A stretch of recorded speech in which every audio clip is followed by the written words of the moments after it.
Right, hello everyone, welcome back to the unfamiliar surroundings of my bedroom. In today's video we're going to look at something that doesn't require us to be actually on the golf course today. We're going to look at something that you can do off course that's going to improve your game. We're talking about statistics. I mentioned about using the TaylorMade My Round Pro app about just short of a year ago now. What I'm going to do in this video is show you guys how to use it and show you how it can improve your game. So without further ado, let's get into it.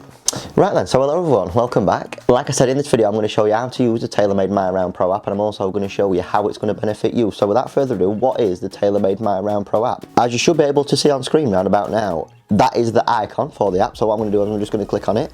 The detailed information that I've got just comes off of one round of golf. So as you can see, I've got a round in progress that I'm just going to delete. That was me popping in scores for someone else. So let's have a look at the round of golf that I played that's got the info. What I'm going to do is I'm going to talk you through the stats from this round, and I'm going to show you how to input those stats for yourself. So Doncaster Town Moor Golf Club, now this is just short of a year ago now.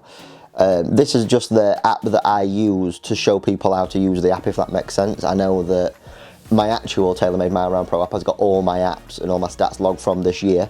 So strokes gained from the round, as you can see, 2.29. What this does, and the reason why it's so much better than taking stats like fairways in reg, greens in reg, putts per round, is because it gives you a better measure from the baseline that you're wanting to play at. So my baseline is set at a scratch golfer, I do believe. So in this round of golf, my strokes gained driving was 2.29 shots better than that scratch baseline that I set it at. You can see that my strokes gained short game was a little bit worse, my strokes gained approach was a little bit worse, and my strokes gained putting was a little bit better. After playing this round, I can always remember that I thought my putting wasn't good enough, but as I'll delve into a bit more detail later on regarding strokes gain, I'll show you why that was not the case. So let's have a look at some of the round details first. So we've got 18 holes played, plus 3, longest drive 8 was 339 yards. That's a cool feature that it shows you how far longest drive is and stuff like that. Not overly important though. Fairways I hit 7 out of 13, which is 53.8%. Greens and reg I hit 61.1%, which is 11 out of 18, and I had 31 putts. So on the face of it, having 31 putts, you wouldn't think that to be good for the level that I'm wanting to get to. However, as I'll delve into a bit more detail later on, you'll be able to see why. Let's look at those strokes gained driving. So all I'm going to do is just click on that 2.29. So let's go back to the home page, and I'm just going to press on stats. So as you can see from this round of golf, we've got classic stats: fairways hit, greens in reg, sand saves, and putts per round. When we look at fairways hit in a little bit more detail, we might be able to see why my strokes gained was so decent on that day. So average dispersion, you can see that I missed 2 left, I missed 1 right, but for the majority they were in the fairway. That's going to contribute to my strokes gained. Reason why my strokes gained on that day was up there is because my average driving distance was 282 yards. Now, from a baseline level, I think you would, from data that I've seen before from ShotScope, 250 yards is probably the average drive of a scratch handicapper. So obviously if you're able to keep it in the fairway for the majority of the time and increase your driving distance, you're going to gain shots as you go around the golf course on a field of scratch handicap golfers. It also, as you can see, gives you individual club statistics. So I've hit, I think 4 iron a couple of times, and I hit fairway on both of those occasions. That's what you can see now.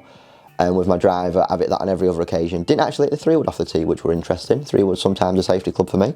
When we come out of that, when we look at greens in reg, you will notice that I've hit, so this is interesting, my average proximity was 26.8 feet, I believe that is, from the hole. The average pro proximity is 21, so the baseline that I've set myself, again, reason why my strokes gained is just slightly above where I want it to be is because I didn't quite hit it close enough from distances such as 100 to 150. As you can see, as I move to 150 yards to 200, the pro proximity just gets a little bit more dispersed. However, I wasn't that close with my shots on that occasion. And then as we move out to 200 to 250, the average proximity almost doubles, but I was again outside it, and then approaches into the green above 250 yards. I didn't leave myself any on that day. So again, some super interesting stuff. Sand saves I had 0% because I think I was in one bunker and I didn't get up and down, I'm led to believe. I don't know if that's the case. My average proximity was really good. Although, so this is my strokes gained short game. I don't know why it states it as sand saves. This is just more strokes gained short game. So my average chipping proximity was just outside that of a pro's from inside 20 yards. From 25 to 50, I was outside that, and look at that interesting dispersion. So between 25 and 50 yards, I left every shot short. Now obviously if you're someone that's wanting to improve your short game and you take this information to a coach, that is something that could be massively relevant. 50 to 75, this is where I excelled. So my average proximity was 13.6. feet to the hole, whereas the average pro proximity was 14.3, albeit only for 2 shots. And then 75 to 100 yards, again, similar kind of case. I was 16 foot, pros tend to be 15, so that seems to be in fine fettle. And again, my approach play and my short play wasn't too far off the standard at which I wanted to achieve. Let's lastly look at putting, and let's see how on the surface it might appear as though I struggled, when actually when you delve deeper into it, I've actually done okay. So when we look at percentage hold, so you guys can see that I've holed every putt from roughly 6 foot and inside. I didn't have any putts between 6 and 9 foot. I held 20% of putts between 9 foot and 15, which is just under the average where I needed to be. One reason, as well as the short putt, so you think about what makes this putting round good for me, is I've been brilliant at the short ones.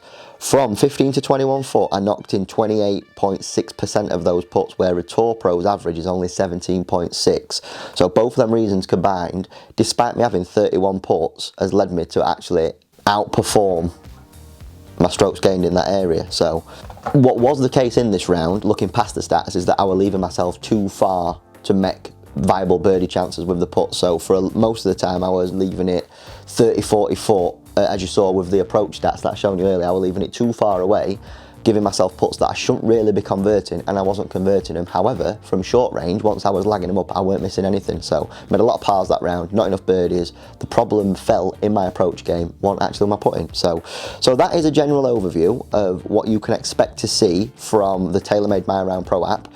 Obviously, the more rounds that you input, the more better an average you're going to get. The more better, that doesn't really make sense, but okay.